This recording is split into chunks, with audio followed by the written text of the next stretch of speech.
Venceu essa semana e foi renovada por mais 180 dias por conta da pandemia. Mais uma criança morre de síndrome inflamatória multissistêmica pediátrica no estado. A vítima foi uma criança de 1 ano e 11 meses que morava no Recife. Pesquisa aponta para desaceleração no contágio pelo novo coronavírus. O dado é positivo para a maioria do Brasil. 8 países formam um grupo que comprou maioria das doses da vacina de Oxford. Essas nações são chamados países ricos. Parte do imunizante também foi comprada por países em desenvolvimento, como é o caso do Brasil. Operação É Bonito prende 6 pessoas. Na ação comandada pela Polícia Civil também foram apreendidas drogas e armas. Presidente da Câmara Municipal de Agrestina toma posse hoje como prefeito interino. Enquanto isso, Tiago Nunes, Zito da Barra e um secretário ainda estão presos. Igreja Adventista promove evento drive-in. As celebrações vão acontecer em Caruaru e Garanhuns. Jogadores do Central testam positivo para a Covid. 8 atletas estão com a doença e com isso não jogam a partida de estreia contra o Jaciobá pela Série D do Brasileirão. Essas e outras notícias a partir de agora no Jornal da Cidade.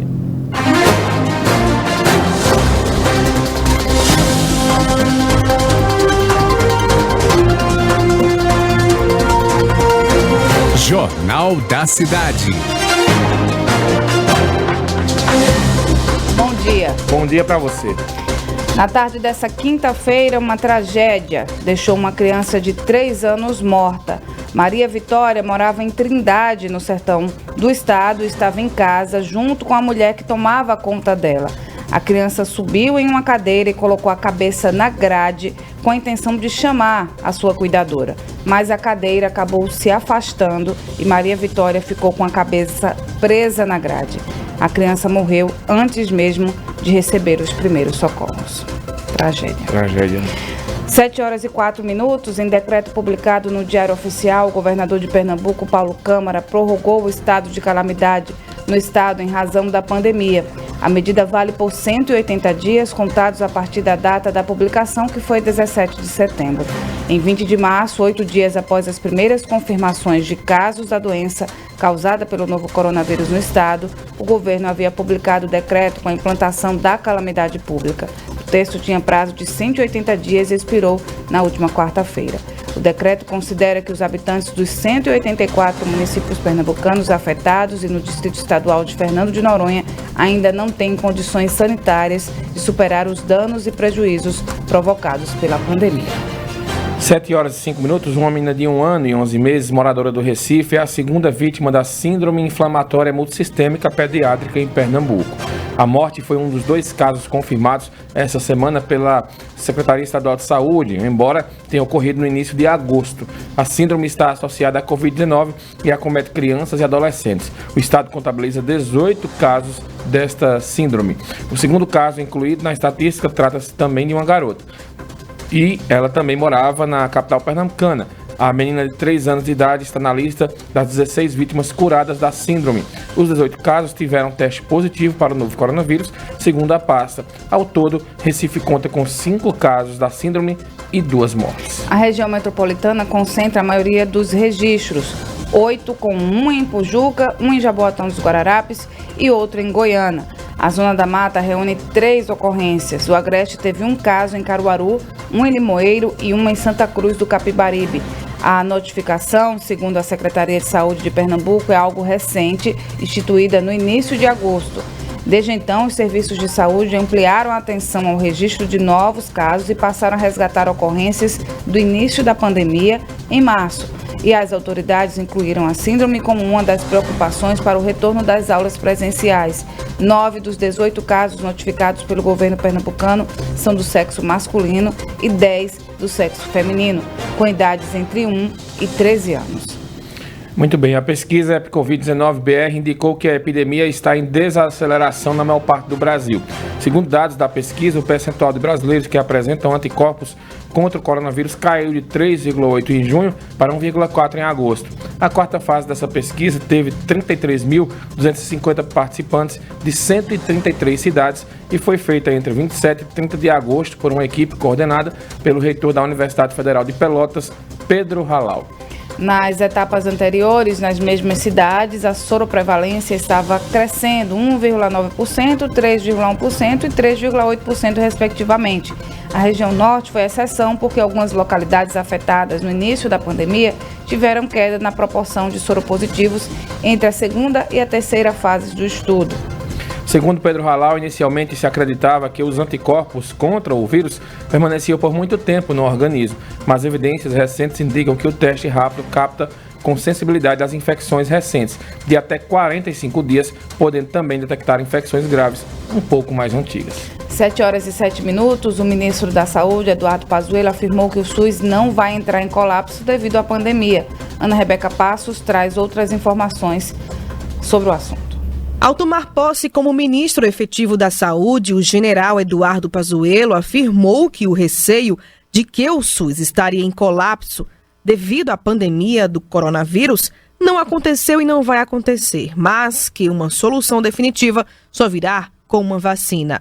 Pazuello disse ainda avaliar que o país chegou a uma situação de estabilidade de casos da Covid-19, com números em total declínio no norte e nordeste e tendência de queda nas outras regiões. Para ele, a população terá que conviver em breve com um novo normal, o qual, defendeu, deve incluir novos hábitos, medidas de prevenção, tratamento precoce e, principalmente, naturalidade em conviver com uma nova doença, assim como todas as outras no nosso cotidiano. Ana Rebeca Passos, Rádio Cidade. Todo mundo ouve, todo mundo vê. Obrigado, Ana. Um grupo de países ricos que representa 13% da população mundial comprou mais da metade das prometidas doses de vacina contra a Covid-19, de acordo com um relatório da ONG Oxfam. A Oxfam analisou os acordos fechados pelas empresas que desenvolvem e fabricam as 5 principais vacinas contra o coronavírus e que estão atualmente na última fase de testes clínicos. A Oxfam calculou que serão produzidas 5,9 bilhões de doses. Isso seria o suficiente para cerca de 3 bilhões de pessoas, dado que provavelmente serão necessários 2 doses. Até o momento, 2,7 bilhões, ou seja, 51% das 5,3 bilhões de doses já negociadas foram encomendadas por países, territórios e regiões que incluem Estados Unidos, Reino Unido, União Europeia, Hong Kong, Macau, Japão, Suíça e Israel. As outras 2,6 bilhões de doses foram adquiridas ou receberam promessas de aquisição de países em desenvolvimento como Brasil, Índia, Bangladesh, China e México, entre outros. Muito bem, o Comitê Executivo de Gestão da Câmara de Comércio Exterior, ligado ao Ministério da Economia, publicou no Diário Oficial da União resolução que concede redução temporária para zero da alíquota do imposto de importação de vacinas contra a Covid-19 e outros produtos relacionados aí ao combate ao novo vírus. De acordo com a resolução, o objetivo é facilitar combate à pandemia de Covid-19. Em março de 2020, uma resolução isentou produtos relacionados ao combate à Covid até 30 de setembro. Uma resolução publicada agora prorroga a isenção até o dia 30 de outubro de 2020. Assim, o novo prazo de isenção também vale para os produtos incluídos na lista. 7h10, um projeto de lei quer obrigar o Sistema Único de Saúde a garantir a realização em até 15 dias de consultas agendadas pelo usuário com profissionais de saúde. O prazo máximo de espera cai para 3 dias se o agendamento for para o idoso doente crônico, gestante ou pessoa com necessidade especial. O texto, que está sendo analisado pela Câmara dos Deputados, define ainda prazo máximo de 60 dias para cirurgias eletivas. Crianças com menos de 10 anos ou com doença grave, segundo o projeto, devem ser atendidas em até 5 dias para consultas e em até 20 dias para cirurgias. Nenhum dos prazos se aplica a unidades de terapia intensiva e a casos urgentes que demandam atendimento imediato. Muito bem, vamos atualizar para vocês agora os dados do coronavírus em Caruaru, Pernambuco e no Brasil. Caruaru teve 53 novos casos da Covid-19. Eu acho, viu, Renato, assim, sem calcular, dado, a gente tem, eu acho que essa semana foi a menor quantidade de casos de coronavírus aqui em Caruaru. Com isso, são 7.960 infecções. A Secretaria de Saúde de Caruaru ainda confirmou uma nova morte, totalizando 323. Além disso, o número de recuperados chegou a 7.506. Já a Secretaria Estadual de Saúde divulgou 757 novos casos da Covid, sendo 6%, 45 casos, de síndrome respiratória aguda grave e os outros 94%, cerca de 712 casos leves, não necessitando de internamento hospitalar. Ao todo, Pernambuco totaliza 139.320 casos confirmados. A Secretaria de Saúde de Pernambuco também confirmou 21 novas mortes ocorridas desde o dia 15 de maio. Com isso, o estado totaliza 7.954 mortes em decorrência da Covid-19, se aproximando aí de 8.000 pessoas que morreram por causa da doença. Já o Ministério da Saúde confirmou no Brasil 4.455.000 casos da doença. Também foram confirmadas 134.935 mortes, uma alta de 829 e 3.753.000 recuperados do coronavírus. 7h12. A UFRPE criou um instituto voltado aos cuidados da infância e velhice em homenagem ao menino Miguel. Os detalhes com Gabriela Mendes. A Universidade Federal Rural de Pernambuco, a UFRPE, criou um instituto voltado para os cuidados da infância e a velhice em homenagem ao menino Miguel Otávio, de 5 anos, que morreu após cair do 9º andar de um edifício de luxo no Recife, após ser deixado sozinho em um elevador pela patroa da mãe dele. O instituto foi chamado de Menino Miguel e será inaugurado em outubro. Ele reunirá a escola de conselhos, os núcleos do cuidado humano e de envelhecimento, além do Observatório da Família durante a primeira etapa. Mirtes Renata, a mãe de Miguel, participará das atividades do Instituto. Segundo o coordenador do Instituto Menino Miguel, professor Humberto Miranda, o Instituto permite que a universidade mantenha a memória do menino Miguel sempre viva. Gabriela Mendes, Rádio Cidade. Todo mundo ouve, todo mundo vê. Muito bem, falando aí nessa situação aí do menino Miguel, Renato, o PSB de Pernambuco homologou o nome do prefeito de Tamandaré, Sérgio Hacker, para disputar a reeleição. Ele era o patrão de Mirtes Souza, a mãe do menino, e é marido de Sari Corte Real, que é acusada aí pela justiça de abandono de incapaz por ter deixado o menino de 5 anos sozinho em um elevador em um prédio das Torres Gêmeas no centro do Recife. A coligação Tamandaré Trabalho, que transforma, reúne PSB, PSD, Solidariedade e Patriota. O candidato a vice-prefeito é Nino. O evento teve a presença do ex-prefeito da cidade, Rildo Hacker. A família já ocupou diversos cargos de prefeitos nas cidades do litoral sul de Pernambuco. Um motociclista morreu após bater em uma caminhonete na BR-101 em Ribeirão, na zona da Mata Sul. Segundo a Polícia Rodoviária Federal, a colisão ocorreu quando o motociclista atravessou a rodovia para cruzar o canteiro central. O motorista da caminhonete, de acordo com a PRF, não teve tempo de desviar. A colisão foi transversal no sentido Ribeirão-Palmares da BR. O motociclista morreu no local. Ainda de acordo com a polícia, o motorista da caminhonete fez o teste do bafômetro e o resultado deu negativo para o consumo de bebida alcoólica. 7h15. 3 suspeitos de tráfico de drogas foram presos com maconha no Sertão. Confira os detalhes dessa apreensão com Robson Nelson. Na noite dessa quarta-feira, 3 homens suspeitos de tráfico de drogas foram presos em Cabrobó, em uma operação conjunta das polícias militar e civil. A ação ainda resultou na apreensão de 31 quilos de maconha. De acordo com a polícia, os suspeitos foram identificados após investigações sobre tráfico de drogas em cidades vizinhas a Cabrobó. Os policiais receberam a informação de que uma remessa de drogas estaria sendo enviada para o Agreste e que a negociação para a venda de drogas se daria em Cabrobó. Robson Nelson, Rádio Cidade, todo mundo ouve, todo mundo vê. Obrigado, Robson. E 3 homens e uma mulher foram presos com 4,5 kg de maconha pela Polícia Rodoviária Federal em Gravatá. A ação ocorreu durante uma fiscalização de combate ao crime. Policiais rodoviários federais deram ordem de parada ao motorista de um carro que estava com um acompanhante no quilômetro 71 da rodovia. E ao verificarem o porta-malas do veículo, foram encontrados 4 sacos com maconha, cada um de aproximadamente 1 quilo da droga. Segundo a PRF, o motorista informou que teria ido buscar a droga no município de Arco Verde, para levá-la até o Recife. A polícia também comunicou que o condutor do veículo revelou estar acompanhado de outro carro, sendo abordado em seguida pela PRF. No segundo veículo havia mais 2 homens. A droga, as 4 pessoas e os 2 veículos foram encaminhados para a delegacia de Vitória de Santo Antão, que vai investigar o caso.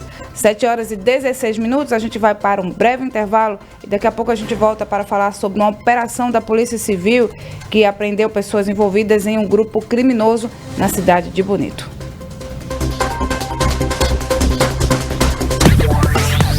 Você está ouvindo o programa Jornal da Cidade. A apresentação: Mário Flávio e Renata Torres. Apoio Unimed Caruaru. Cuidar de você. Esse é o plano. E Casa Nova Construção. Sua melhor escolha em toda reforma ou construção. Sua casa é aqui.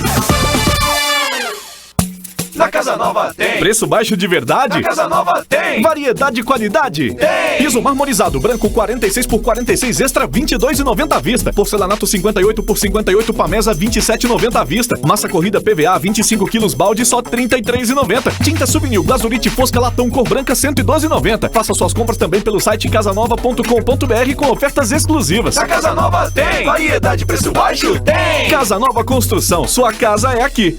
A Rádio Cidade chegou. Sintonize 99,7 FM e acompanhe o melhor conteúdo. Notícias, prestação de serviços, esportes, entrevistas, músicas e muito mais.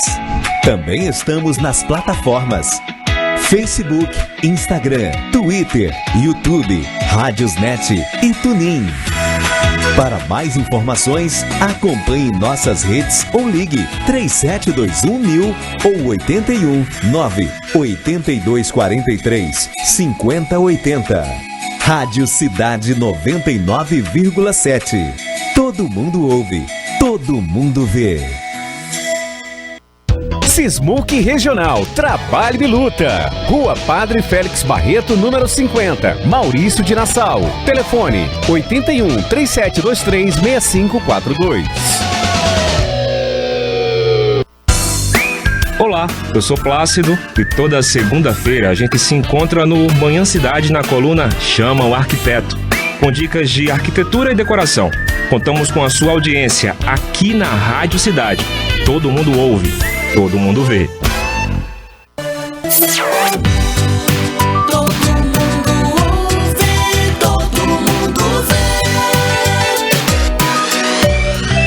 Rádio Cidade. Na Rádio Cidade são 7h19. Já estamos de volta com o programa Jornal da Cidade. A apresentação: Mário Flávio e Renata Torres. Apoio Unimed Caruaru. Cuidar de você. Esse é o plano. E Casa Nova Construção. Sua melhor escolha em toda reforma ou construção. Sua casa é aqui. Estamos de volta aqui com o seu Jornal da Cidade. Olha, em Bonito, uma operação da Polícia Civil apreendeu pessoas envolvidas com um grupo criminoso. João Neto traz agora um balanço da operação Puxirum. A operação de intervenção tática denominada de Puxirum foi deflagrada nesta quinta-feira na cidade de Bonito. Quem presidiu as operações foi o delegado Patrick Marinho, titular da Delegacia de Polícia Civil em Bonito. Nós vamos conversar com ele agora para saber todos os detalhes dessa operação. Doutor, seja muito bem-vindo à Rádio Cidade. Essa operação foi muito exitosa, né? Boa tarde. Foi 100% exitosa. Foram cumpridos 6 mandados de prisão preventiva e 9 de busca e apreensão. Todos os indivíduos foram presos e ainda ocorreu 3 flagrantes de armas e drogas. Você tem os números do que foi apreendido lá na cidade de Bonito? Foram apreendidos 101 Big Bigs de maconha, 50 pedras de crack, foram apreendidos também uma outra pequena porção de maconha, um tablete dividido em 2, 2 armas e uma espingarda de chumbo. Também foram cumpridos mandados de prisão, né? Exatamente, eram 6 alvos que coincidentemente também tinham mandados de busca e apreensão vinculados. Então, das 6 buscas também eram 6 prisões preventivas e 3 outros alvos eram só busca. Então, o objetivo era desarticular quadrilhas lá que operavam na cidade? Exatamente, era uma organização que ficava no bairro do Mutirão, que era bastante atuante no tráfico e homicídios decorrentes do tráfico. Só para explicar esse nome, Puxirum, por que ele foi escolhido, doutor? Puxirum é um sinônimo de mutirão, exatamente o bairro onde ocorreu a operação. Muito bem, muito obrigado por suas informações. Viu? Nós vamos conversar também com o Tenente Coronel Saraiva, que é comandante do 4º Batalhão, para falar mais detalhes dessa operação. Comandante, muito boa tarde para você. Essa operação contou também com a Polícia Militar, né? Foi uma ação integrada. Como foi que a polícia entrou em serviço nessa operação? Olha, essa é uma operação que, no âmbito da Secretaria de Defesa Social, se denomina OIT, uma operação de intervenção tática. Ela se caracteriza exatamente por essa atuação integrada entre as polícias, né? Então, uma operação para retirar de circulação parte de um grupo criminoso que atuava naquele bairro do Mutirão, em Bonito, né? Um grupo que vinha realmente envolvido com tráfico de drogas, a prática de homicídios, né? No último dia 4 de setembro, como o delegado já detalhou, essa investigação ela já vem de alguns meses, mas no último dia 4 de setembro agora houve um confronto entre desafetos lá que resultou com a morte de uma senhora que não tinha nenhum envolvimento com essa quadrilha, mas 3 pessoas feridas. Então viu-se a necessidade de acelerar essa parte da operacionalização da retirada desses indivíduos de circulação. Então na madrugada de hoje essa operação foi desencadeada, né, com a atuação conjunta da Polícia Militar, Polícia Civil, a Polícia Militar através do 4º Batalhão 1º Biesp, né? Então as equipes eram equipes mistas, né? Então chegamos na residência dos alvos, fizemos a contenção, então uma operação extremamente exitosa, porque dos 6 alvos, os 6 foram capturados e ainda alguns outros indivíduos foram autuados em flagrante porque havia mandados de busca e nesse mandado de busca foram encontradas armas de fogo, certa quantidade de entorpecentes, o que gerou ainda mais alguns presos em flagrante durante a operação. Muito bem, foram empregados cerca de 80 policiais civis e militares, né, do 4º Batalhão e também do 1º Biesp. Vou conversar com o Major Carneiro, que ele é representante lá do 1º Biesp, né? Foi integrado também o 1º Biesp nessa operação, né? Como foi que o batalhão entrou, né, em ação nessa operação? Nós participamos do planejamento da operação, né? E a nossa medida de atuação ficou com o emprego de equipes táticas e de cães farejadores.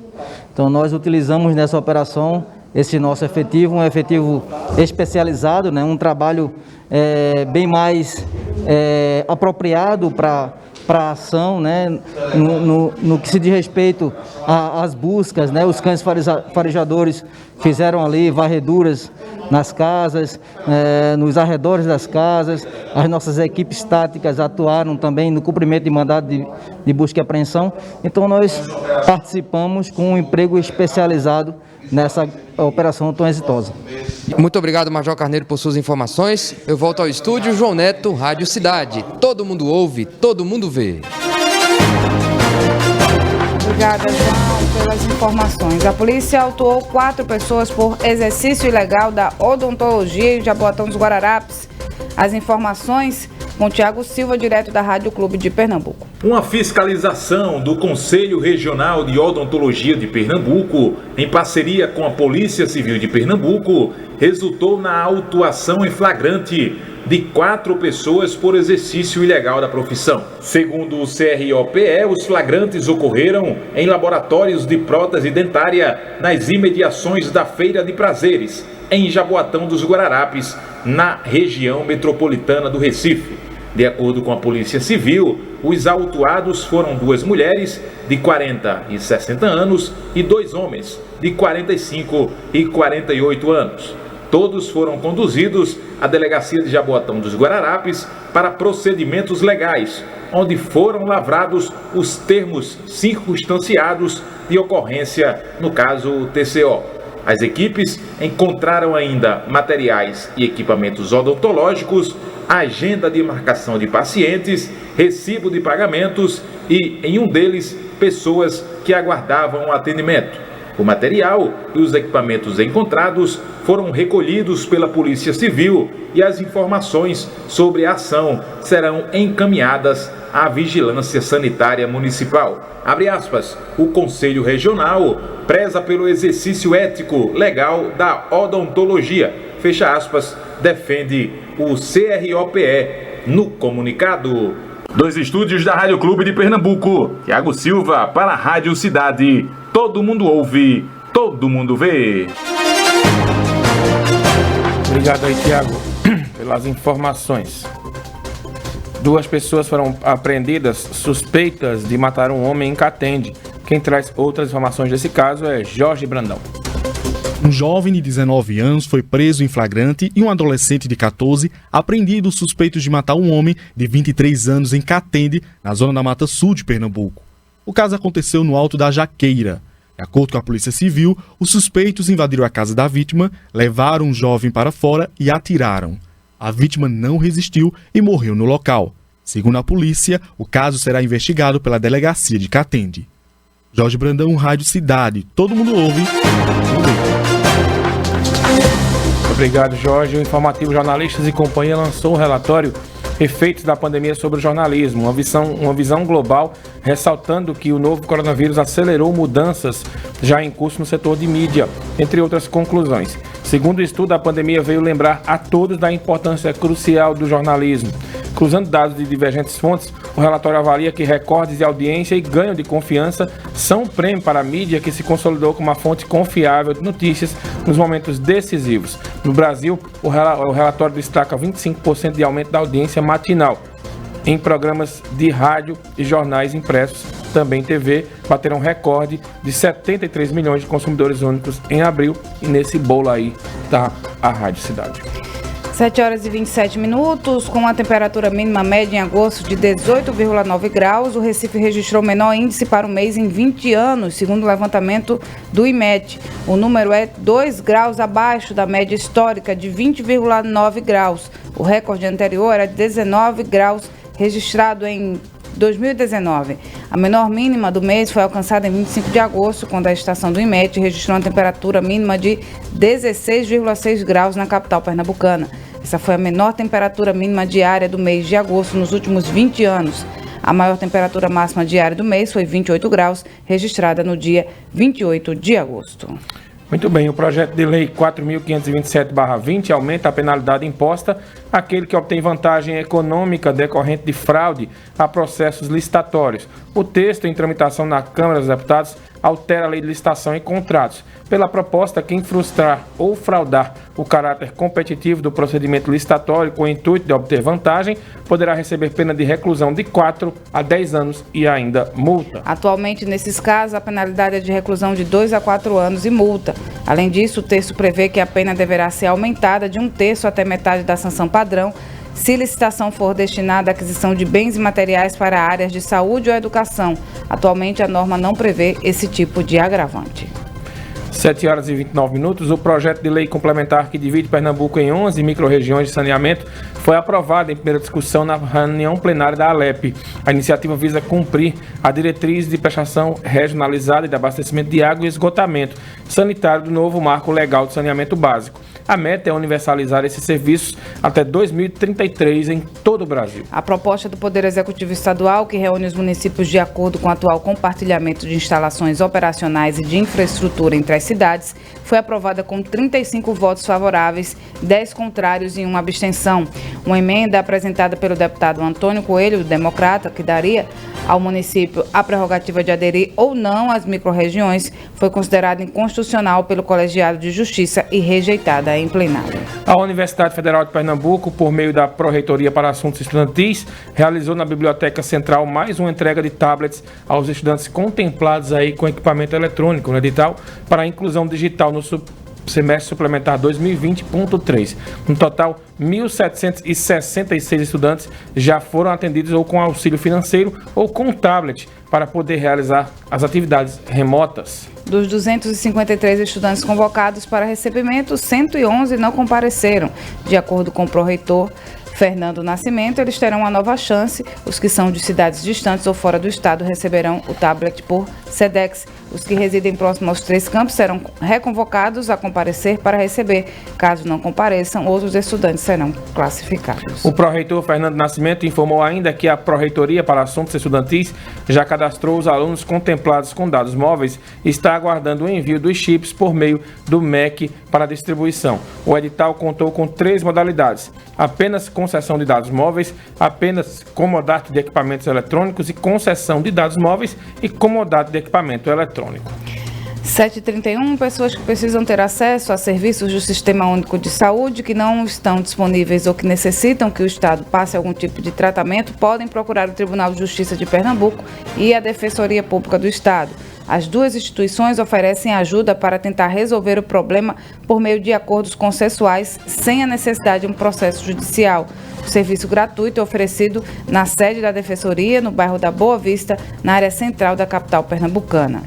A resolução de conflitos se aplica a qualquer tipo de solicitação referente ao SUS, como remédios, exames, internações, procedimentos médicos e cirurgias. Aqueles que já entraram com processos judiciais também podem recorrer à medida. Para ter acesso ao atendimento, é necessário procurar qualquer unidade da Defensoria Pública em Pernambuco, inclusive as localidades no interior do estado. 7h32, a Caixa concluiu os pagamentos do ciclo 1 do auxílio emergencial. Scarlett Lima tem um balanço de quantas pessoas receberam o benefício. A Caixa concluiu o primeiro ciclo de pagamento do auxílio emergencial a 3,8 milhões de beneficiários nascidos em dezembro, que ainda possuem saldo na conta poupança digital. Ao todo, mais de 46 milhões de pessoas receberam as parcelas nesse ciclo. O calendário de pagamento do auxílio emergencial é organizado em ciclos de crédito em conta poupança digital e saque em espécie. Os beneficiários recebem a parcela que tem direito no período de acordo com o mês de nascimento. O saque em dinheiro pode ser feito nas lotéricas correspondentes Caixa Aqui ou nas agências. O banco reforça que todas as pessoas que procurarem atendimento durante o funcionamento das agências, de segunda a sexta-feira, das 8 às 13 horas, serão atendidas e que não é necessário chegar antes do horário de abertura. Scarlett Lima, Rádio Cidade. Todo mundo ouve, todo mundo vê. 7h33, a Corregedoria Parlamentar recebeu a defesa escrita da deputada Flor de Lis, do PSD do Rio de Janeiro. Ela é acusada pelo Ministério Público de ser a mandante do assassinato do marido, pastor Anderson do Carmo, em junho de 2019, em Niterói. A parlamentar disse que é inocente. O prazo para análise e posterior parecer na Corregedoria começou e o corregedor da Câmara, deputado Paulo Bankston, tem até 45 dias úteis para apresentar a conclusão. Segundo ele, esse tempo todo não será utilizado. Pelas regras da Câmara, a Corregedoria faz a análise prévia da acusação e a mesa diretora, se julgar procedente, remete o caso para o Conselho de Ética e Decoro Parlamentar para abertura de processo contra a deputada. A defesa foi entregue por meio de procuração dos advogados da deputada Flor de Lis. Paulo Bankston lembrou que o processo está sob sigilo e, portanto, não pode divulgar o conteúdo da documentação. E o Tribunal Superior Eleitoral disponibilizou uma ferramenta que permite às pessoas buscarem informações sobre os candidatos nas eleições desse ano. Laís Florencio explica como utilizar a ferramenta. Consultas por município e cargo, acesso a informações detalhadas sobre a situação dos candidatos aos cargos de prefeito, vice-prefeito e vereador, que pediram registro para concorrer às eleições municipais de 2020, já estão disponíveis na plataforma DivulgaCan de Contas do Tribunal Superior Eleitoral. A ferramenta traz ainda todos os dados declarados à Justiça Eleitoral, inclusive informações relativas às prestações de contas dos concorrentes. O sistema é aberto a todos os cidadãos, sem necessidade de cadastro prévio ou autenticação do usuário.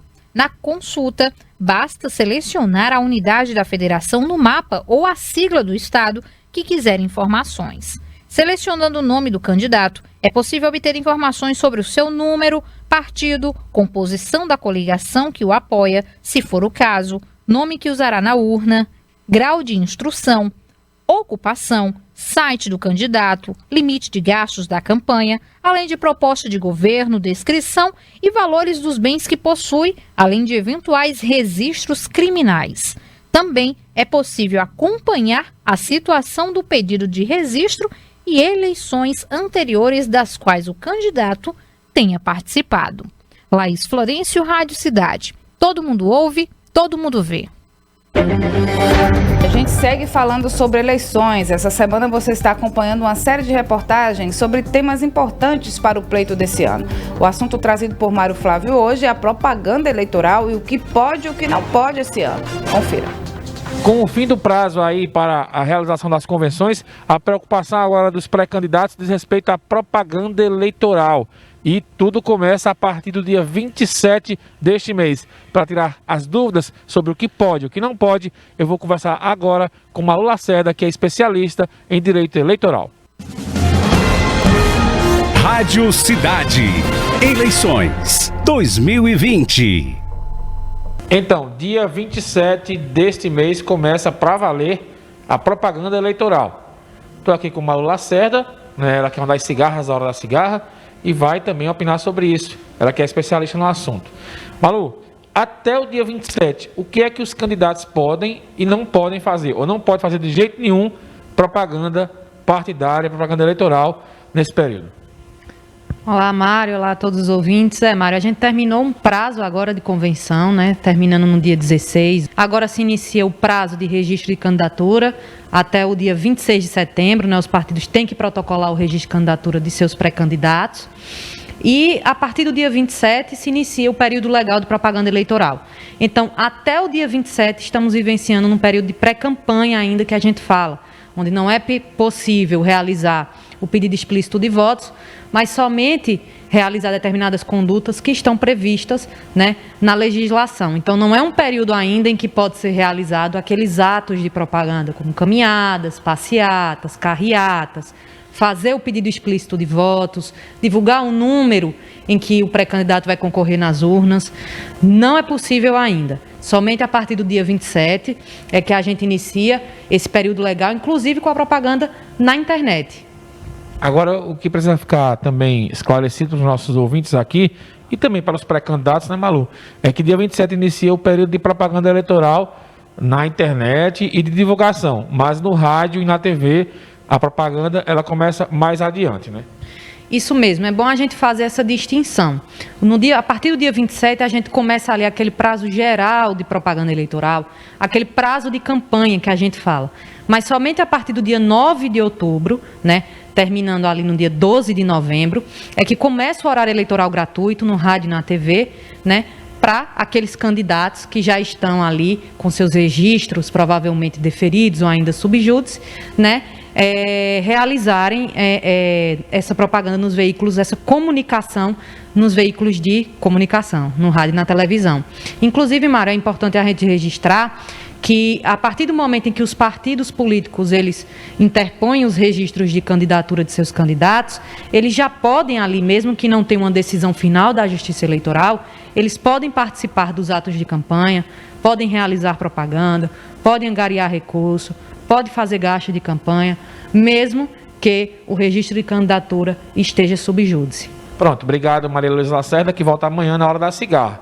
Então, foram várias dicas aí para vocês ficarem atentos para não pesar no bolso, porque propaganda eleitoral antecipada leva multa e aí o candidato vai ter que, arcar com as despesas. Rádio Cidade. Eleições 2020. Muito bem, Renata. E para terminar de falar desse bloco de eleição, um caso inusitado acontece na cidade de Alagoinha, no agreste de Pernambuco. A cidade tem apenas um candidato disputando a eleição para prefeito. Trata-se de Willis Leal, do PSB, atual prefeito que vai disputar a reeleição. De acordo com o Tribunal Regional Eleitoral, a candidatura dele foi a única registrada nas convenções. Apesar de vários nomes da oposição terem sido mencionados, nenhum deles aceitou se candidatar nas eleições desse ano. Mesmo com esse fato curioso, a lei permite que apenas um candidato dispute o pleito. Se a maioria da população decidir votar apenas em branco ou nulo, o candidato ainda pode ganhar, porque só os votos válidos serão contabilizados. Então, ser prefeito é bom em todo lugar, pelo jeito, menos em Alagoinha. Lá só tem um candidato para disputar a eleição desse ano. 7h40, a gente vai para um breve intervalo, daqui a pouco a gente volta com mais Jornal da Cidade. Você está ouvindo o programa Jornal da Cidade. A apresentação: Mário Flávio e Renata Torres. Apoio: Unimed Caruaru. Cuidar de você. Esse é o plano. E Casa Nova Construção. Sua melhor escolha em toda reforma ou construção. Sua casa é aqui. Caruaru agora conta com uma loja Brisanet novinha. A banda larga líder em satisfação no Nordeste agora está localizada na Avenida Agamenon Magalhães, 585, bairro Maurício de Nassau. Nossos profissionais estão prontos para te receber. Venha conferir nossos planos e vantagens exclusivas. Ligue 0800 281 3017 ou acesse brisanet.com.br. Em Caruaru, internet é com a Brisanet, levando o mundo até você. Se amor mostrar antes da hora é propaganda avexada. Candidata legal espera e não fica agoniada. 27 de setembro é quando a campanha começa. Quem respeita o eleitor fica quieto, não tem pressa. Ministério Público Eleitoral em Pernambuco, pelejando por uma eleição mais justa. Brahma Duplo Malte 600ml só 5,48. Que beleza, hein? Requeijão Poços de Caldas tradicional light 200 gramas só 4,49. Carré suíno Seara 1 kg 12,99. Também tem filezinho de frango Seara, viu? 1 kg 10,90. E pizza Seara diversos sabores 440 ou 460 gramas 8,99. Unicompra tem. Aqui tem preço baixo. Beba com moderação. Todo mundo ouve, todo mundo vê. Rádio Cidade. Rádio Cidade, 7h42. Já estamos de volta com o programa Jornal da Cidade. A apresentação: Mário Flávio e Renata Torres. Apoio: Unimed Caruaru. Cuidar de você. Esse é o plano. E Casa Nova Construção. Sua melhor escolha em toda reforma ou construção. Sua casa é aqui. Muito bem, estamos de volta. O presidente da Câmara, Adilson Tavares, conhecido como Gordo de Zelito, declarou esta semana os cargos dos gestores de Agrestina vagos e marcou a própria posse como prefeito interino. A posse foi marcada para hoje. Na ocasião, também deve ser apresentada a nova formação da Câmara Municipal. Para assumir a prefeitura, Gordo de Zelito teve que abdicar da candidatura de vereador nas eleições de novembro, uma vez que não há tempo hábil para reverter a decisão judicial até o dia da convenção partidária. De acordo com o TRF, a prisão preventiva do prefeito e do vice de Agrestina teve como fundamento, abre aspas, a garantia da ordem pública e da instrução criminal e para assegurar a aplicação da lei penal. Além do prefeito, do vice e do secretário, 2 empresários foram presos. A organização criminosa investigada seria composta por servidores públicos, empresários e particulares especializada na contratação de empresas de fachada com verbas federais mediante frustração da competitividade do processo licitatório. Durante a operação foram apreendidos valores em espécie e em cheques, além de vários veículos, entre eles uma BMW. Segundo a Polícia Federal, estão sendo investigados os crimes de organização criminosa, peculato, falsidade ideológica e lavagem de dinheiro. Os presos foram levados para a penitenciária Juiz Plácido de Souza e para a colônia penal feminina de Buíque. O ministro das Comunicações, Fábio Faria, do PST do Rio Grande do Norte, afirmou que 5 grupos estão interessados na compra do serviço postal dos Correios. Dentre eles estão Magazine Luiza e os estrangeiros Amazon, DHL e FedEx. A estatal está inscrita no programa de desestatização do governo federal, mas para a venda será preciso modificar a Constituição para permitir que a entrega de correspondências seja feita por uma empresa privada. Hoje é competência exclusiva da União. O ministro disse que o interesse desses grupos demonstra que não haverá processo vazio na privatização dos Correios, mesmo diante da obrigação da entrega postal, um serviço em franca decadência. 7h44, a Câmara dos Deputados analisa um projeto de lei que tipifica o crime de desestatizar empresas públicas ou sociedades de economia mista sem autorização legislativa, reformula e dispensa de licitação para empresas estatais e regula operações com carteiras de instituições financeiras federais. A proposta é da deputada Érica Cocai, do PT, e do deputado Frei Anastácio Ribeiro, também do PT. O projeto acrescenta um artigo à lei que trata do estatuto jurídico da empresa pública para estabelecer que constitui crime contra o patrimônio realizar atos com o objetivo de desestatizar, sem autorização legislativa, parcial ou totalmente, empresa pública ou sociedade de economia mista, inclusive por meio de alienação de ativos transferidos para subsidiárias com este objetivo. A pena prevista é reclusão de 10 a 16 anos e multa. A proposta inclui previsão semelhante na Lei de Improbidade Administrativa. 7h45, o projeto de lei 4.534/20 inclui o ovo como item essencial do grupo de alimentos que compõe a cesta básica. O texto altera o decreto-lei 399/38, que estabelece que a parcela do salário mínimo destinada a gastos com alimentação não pode ser menor ao custo da cesta básica nacional. Segundo o autor, o deputado Jerônimo Goergen, do PP do Rio Grande do Sul, o alimento é quase um polivitamínico natural, considerado a presença na composição de boas quantidades de vitaminas A, D e E do complexo B. Atualmente, a cesta básica é composta por 13 produtos alimentícios em quantidades que variam conforme a região do país: carne, leite, feijão, arroz, farinha, batata, tomate, pão, café, banana, açúcar, óleo e manteiga. A Serasa lançou uma ação para facilitar o pagamento de dívidas com desconto de até 50% dos valores devidos. Segundo a consultoria, a ação tem potencial para que até 20 milhões de consumidores deixem de ter o nome negativado. A iniciativa possibilita a renegociação de dívidas, especialmente com lojas, bancos e empresas de telefonia e internet. Para constar as possibilidades de negociação, o consumidor deve acessar a plataforma da Serasa Limpa Nome. Lá é possível constar se há dívidas pendentes e, a partir do número do CPF, é possível também fazer a negociação por aplicativo de celular. Segundo o balanço divulgado no início do mês pela Confederação Nacional do Comércio de Bens, Serviços e Turismo, 26% das famílias brasileiras tinham contas em atraso em agosto e 67% estavam endividadas. 4 em cada 10 famílias brasileiras não têm acesso regular e permanente a uma quantidade e qualidade suficiente de comida. Isso significa que essa parcela da população precisa limitar o tipo ou a porção dos alimentos que vão à mesa ou até passa fome. A situação é mais crítica quando se considera os lares chefiados por mulheres e negros. Também é pior entre as crianças e adolescentes e principalmente nas áreas rurais e na região norte do país, onde mais da metade das pessoas não tem segurança alimentar. Essas foram algumas das conclusões da última pesquisa de orçamentos familiares do IBGE, realizada de junho de 2017 até julho de 2018. Parte aí dos resultados das entrevistas feitas em quase 58 mil domicílios por todo o país. Os dados mostram que a situação piorou naquele período.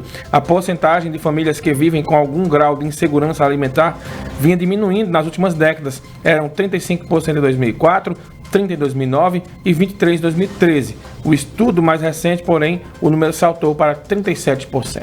A Universidade de Pernambuco informou que o programa de pós-graduação em Ciências da Saúde abrirá inscrições para turmas de mestrado e doutorado em 2021, com previsão de inscrições a partir de 2 de outubro. O programa está ligado à área de Medicina 1 da CAPES e possui corpo docente formado por professores da Faculdade de Ciências Médicas, do Instituto de Ciências Biológicas, médicos do Hospital Universitário Oswaldo Cruz e do Pronto Socorro Cardiológico de Pernambuco, PROCAP. Todos capacitados com doutorado e integrado, grupos de pesquisa produtivos, obtendo financiamento externo com publicações nacionais e internacionais. De acordo com a coordenação do curso, em breve será publicado o edital. O programa de pós-graduação em Ciências da Saúde da Universidade de Pernambuco anunciou que abrirá turmas de mestrado e doutorado em Ciências da Saúde com início em 2021. O edital ainda não foi divulgado. A previsão da instituição de ensino é começar o período das inscrições no dia 2 de outubro. E a Igreja Adventista vai promover hoje e amanhã em Caruaru e Garanhuns um evento no formato drive-in. O público poderá participar da programação religiosa de dentro dos veículos. O formato drive-in tem o intuito de reunir as pessoas sem provocar aglomeração. O público chega de carro ou moto e estaciona no local determinado para acompanhar o momento sem sair do veículo. A programação contará com louvores, palestras e orações. Em Caruaru, o evento acontecerá hoje no Polo, às 7 horas da noite. Em Garanhuns, a programação ocorre amanhã na Praça Dominguinhos, às 5 horas da tarde. Participam da ação líderes da Igreja Adventista do Sétimo Dia na região do Nordeste. Para outras informações, o público pode entrar em contato com a Associação Pernambucana Central da Igreja Adventista do Sétimo Dia pelos telefones 81991680810. Aí na sua telinha, você que está acompanhando a gente no YouTube. 81991680810 ou 99744-6493, 99744-6493. 7h50, o IEL está oferecendo oportunidades de estágio para estudantes universitários de cursos técnicos de ensino médio com atuação em Caruaru. As vagas são nas áreas de jornalismo, design, técnico em manutenção automotiva, administração, técnico em manutenção mecânica, estética e cosmética. Para a vaga de jornalismo, é necessário que o candidato esteja cursando a partir do 3º período da graduação. Além disso, está se exigindo conhecimento no pacote Office e disponibilidade para trabalhar das 8 horas da manhã a 1 hora da tarde. A remuneração oferecida é de R$ 500 e R$ 100 de auxílio transporte. 2 vagas estão disponíveis para estudantes do ensino médio. Para se candidatar é necessário ter conhecimento nos programas Word e Excel e disponibilidade para trabalhar das 9 da manhã a 1 da tarde ou de 1 da tarde às 5 horas. A remuneração oferecida é de R$ 250 e R$ 50 de auxílio transporte. Para os estudantes de design, é destinada vaga para alunos que estejam cursando o 4º ao 6º período, tenham experiência com o pacote Office. Em administração, é necessário que os candidatos estejam cursando a partir do 3º período. Estão disponíveis 2 vagas para técnico em manutenção mecânica. Os candidatos precisam estar cursando a partir do 2º período e ter disponibilidade para trabalhar das 8 horas da manhã ao meio-dia e das 2 às 4 horas da tarde. É oferecido uma remuneração de R$ 881,55 e R$ 72,45 de auxílio transporte. A oportunidade de técnica mecânica ou manutenção automotiva exige que o aluno esteja cursando o grau técnico na área informada e more em Caruaru. Também estão disponíveis 2 vagas para estética e cosmética. Os interessados devem estar cursando a partir do 4º período em cursos de áreas afins. Os interessados devem se cadastrar no site ou encaminhar os currículos para o e-mail caruaru@ielpe.org.br. Repetindo, caruaru@ielpe.org.br. Especificando nessa questão o curso, período, turno e a cidade que você está interessado aí na vaga. Muito bem, vamos falar sobre futebol agora. 8 atletas do Central testaram positivo para o Covid e desfalcam o time na estreia da Patativa na Série D do Campeonato Brasileiro. Vanduí Braga e Robson Nelson trazem os detalhes pra gente. Bom dia, Mário. Bom dia, Renata. E um bom dia a todos que acompanham o Jornal da Cidade. E ontem, no Futebol na Cidade, notícias que não agradam o torcedor centralino. Pelo menos 8 jogadores foram confirmados com Covid e alguns são titulares. Agradecer primeiro ao João Neto, que trouxe esses nomes pra gente. E os titulares, Janderson Maia, o goleiro Jefferson e o atacante Adailson. A maior preocupação é o gol. O gol que provavelmente Central não vai ter reserva, já que o reserva Rander também está nessa lista dos 8 jogadores com coronavírus. Equipe que viajou ontem, depois de mais um treino. Silvio Criciúma que teve que realizar um treino sem essas peças que vão ficar de fora, vão ser desfalque da estreia do Central, já viajou, já se encontra em Alagoas e hoje deve fazer um treino para reconhecer o estádio e tudo pronto para o jogo de amanhã. O desafio será grande, principalmente sem essas peças, mas aí abre-se espaço para outros jogadores, principalmente jogadores que chegaram recentemente, como o atacante Euler. A gente lembra que nossa jornada neste sábado começa a partir de 1 hora da tarde. Toda a expectativa, todas as notícias para o jogo que começa às 3 da tarde. A gente se encontra no Futebol na Cidade hoje, às 5 horas, com mais novidades do Central. Rádio Cidade. Todo mundo ouve, todo mundo vê. Muito bem, lembrando que também hoje, pela Série B, o Náutico entra em campo podendo encostar ali no G4. O Timbu vai jogar em casa contra a Chapecoense. E você, é claro, vai acompanhar esse jogo aí com a nossa equipe, narração do Robson, comentário do Vanduí, também as reportagens da Gabi Mendes e no plantão o David Sebastian. Lembrando que esse jogo vai ser às 9h30 da noite, a nossa transmissão ela começa às 9 horas. A classificação da Série B, o Náutico ocupa a 9ª posição com 13 pontos, mas se ele vencer, ele fica a 1 ponto aí do G4 e entra de vez aí na briga pelo acesso para a Série A. Deixa eu mandar um abraço aqui, Mário, para quem está acompanhando a programação da Rádio Cidade já desde cedo. Um cheiro para Fátima Salles, a Rosana Jambo está aqui, a Dona Núcia também, todos desejando bom dia para a gente, Mário. Bom dia para todos também que estão acompanhando a gente aqui no WhatsApp da Rádio Cidade, no 998780997, mandando mensagem aqui. O Ronaldão está acompanhando a gente, o José Leonardo. Bom dia, José Leonardo, no bairro Hamilton Afonso. Queria que vocês dessem um apelo para que a prefeitura passasse com o carro do lixo aqui. Obrigado. Alô, Prefeitura de Caruaru, bairro Hamilton Afonso. A coleta de lixo está falhando lá. Gilson também está por aqui, obrigado ao Gilson.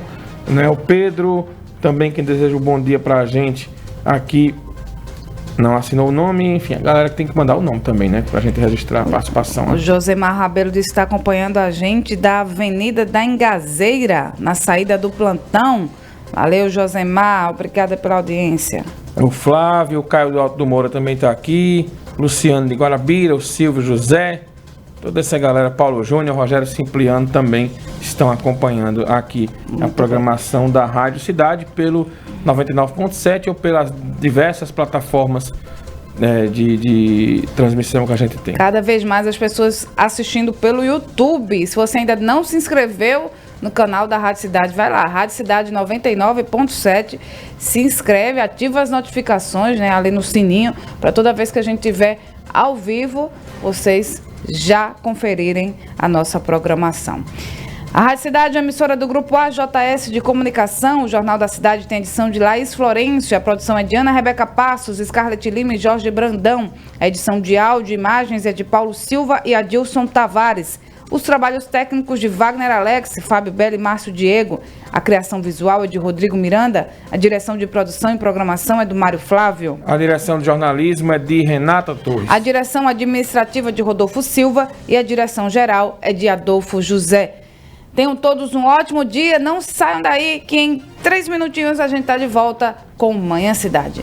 Bom dia e bom fim de semana. A gente volta já.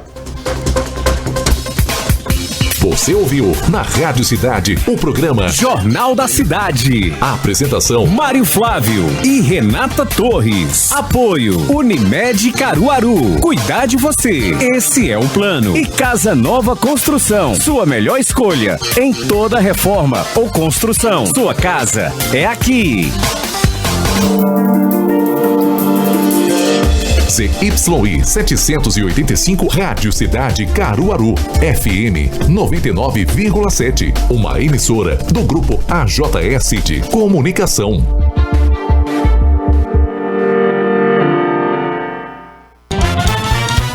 Casa do Serralheiro. Portas e janelas de alumínio. Perfis de alumínio. Nas linhas Búzios. Engenharia de 8mm e 10mm. Box. Linha 25. Módulo prático. Perfis de PVC. Nas cores branco e amadeirado. Ferragens e fechaduras. Casa do Serralheiro. O melhor preço da região. Avenida Leão Dourado 13A. São Francisco. Caruaru. Telefone 81 3722 7628.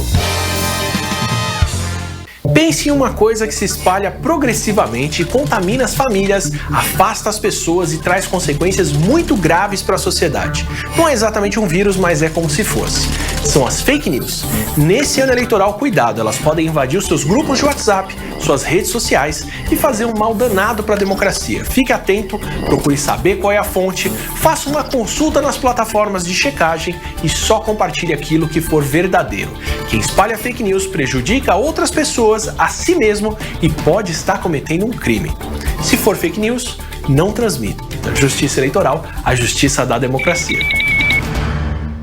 E pra você que tá ligado na Rádio Cidade, aqui é o DJ Rui Taveira. Sábado, às 10 da noite, tem o Dance Bem Classics. Você vai viajar no tempo ao som dos clássicos das pistas dos anos 70, 80, 90, muita disco music pra você curtir. Portanto, sábado,